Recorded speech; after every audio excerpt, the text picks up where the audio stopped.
जब एक आदमी लगातार तब दिखाई देता है जब भी उसे जरूरत होती है, तो एक महिला उसके लिए भावनाएं पालने लगती है, बिना यह जाने कि वह उसका स्टॉकर है।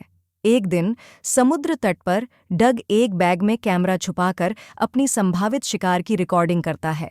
हालांकि खोजते समय उसे परेशानी का सामना करना पड़ता है जब एक महिला उसकी उपस्थिति से असहजता व्यक्त करती है।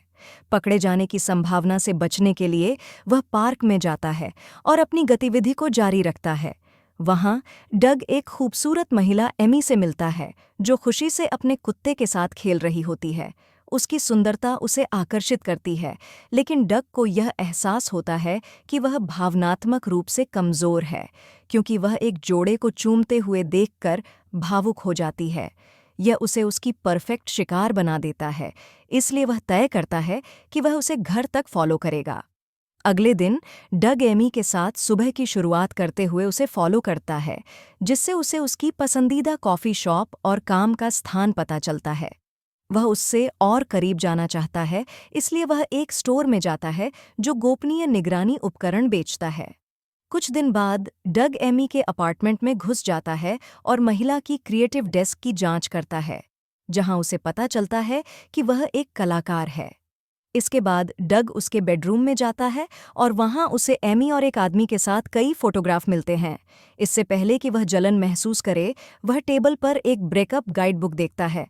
अपने काम पर ध्यान केंद्रित करते हुए डग हर कोने में छुपे हुए कैमरे इंस्टॉल करना शुरू कर देता है। जब एमी घर लौटती है तो महिला को इस बात का आभास नहीं होता कि डग ने उसकी रात की दिनचर्या देखी है और यहाँ तक कि अपने कंप्यूटर के जरिए उसे सोते हुए देखा है। एक सुबह एमी की पसंदीदा कॉफ़ी शॉप जाने से पहले डग अपने शर्ट में कैमरा छुपाता है और उन पंक्तियों का अभ्यास करता है जो उस फिल्म से जुड़ी होती हैं जिसे उसने अभी देखा था। डग की योजना सफल होती है क्योंकि एमी उस फिल्म के पोस्टर को देखता हुआ उसे देखकर उससे बातचीत शुरू करती है। उस रात एमी, जो अपने कमरे में अपनी सुरक्षा को लेकर आरामदायक महसूस करती है, अंतरंग क्रियाएं करती है जिससे डग को खुशी मिलती है। अगले दिन एमी डग से कैफ़े में मिलती है और वह फिर से फिल्मों पर बातचीत शुरू करती है। वह हैरान होती है कि उसने भी वही फिल्म शैम्पू विलेज देखी है जैसी उसने देखी थी, जिससे उसे खुशी होती है। वह यह सोचने लगती है कि वह एक समान आत्मा है, क्योंकि वह भी उस फिल्म के बारे में वही राय रखता है। शिष्टाचार से एमी डग से अपना परिचय देती है और बाद में उससे उसके संगीत के स्वाद के बारे में पूछती है। वह उसे बताता है कि उसे विभिन्न संगीत शैलियाँ पसंद हैं, लेकिन वह एक बैंड के बारे में बताता है जिसे वह पसंद करता है। यह एमी को चौंकाता है क्योंकि यह उसका पसंदीदा बैंड है और इसे केवल कुछ लोग ही जानते हैं। शाम होते होते डग एमी के अपार्टमेंट में घुस जाता है और उसके कुत्ते रॉकी को शांत करने के लिए उसे एक ट्रीट देता है। बाद में एमी घर वापस आती है और अपनी दोस्त जेन को डग से अपनी मुलाकात के बारे में बताने के लिए कॉल करती है। वह अपनी समानता को लेकर खुशी जताती है और जेन सोचती है कि उसे डग को एक मौका देना चाहिए। एमी इस बारे में संकोच करती है क्योंकि वह उसे ज्यादा नहीं जानती, लेकिन फिर भी उसकी दोस्त उसे नए रोमांस के लिए उम्मीद देती है। एक बात लेने के बाद एमी को अपने सहकर्मी मैट से फ़ोन आता है और वह उसे अगले दिन रात को डेट पर बुलाता है। महिला उसका निमंत्रण स्वीकार करती है क्योंकि वह फिर से डेटिंग करना चाहती है। डग, जिसने उनकी पूरी बातचीत देखी थी, गुस्से में आ जाता है। इसलिए अगले दिन डग एमी को स्किनी बैंड के प्रदर्शन में बुलाने की कोशिश करता है, यह कहते हुए कि उसने उसके लिए एक और टिकट हासिल किया है। एमी को उसके काम अच्छे लगते हैं, लेकिन वह मना कर देती है, झूठ बोलते हुए कि उसके परिवार के साथ अन्य योजनाएं हैं। उसकी झूठों से आहत होकर डग बस उसकी निर्णय को स्वीकार कर लेता है और कहता है कि यह ठीक है।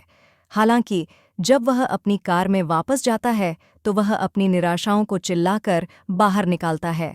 फिर भी डग उसकी डेट को बर्बाद करना चाहता है, इसलिए वह उसके अपार्टमेंट में घुस जाता है और उसके ड्रिंक में दवा मिला देता है। इसके परिणाम स्वरूप एमी का पेट खराब हो जाता है और उसे उल्टी करने लगती है। वह खेदपूर्वक मैट से संपर्क करती है और अपनी डेट को रद्द कर देती है और वह उसकी परिस्थितियों को समझता है। दूसरी ओर डग उसे माफ़ी मांगता है और वादा करता है कि वह उसके लिए चीज़ें बेहतर करेगा। अगले दिन एमी पार्किंग लॉट में डग को अकेला पाती है, जो उत्तेजित प्रतीत हो रहा है।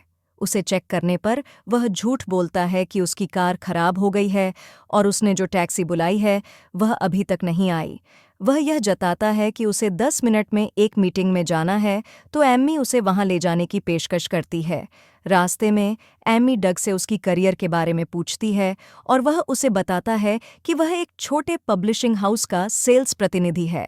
फिर वह यह भी बताता है कि वह फोटोग्राफी करता है, जो एमी को दिलचस्प लगता है।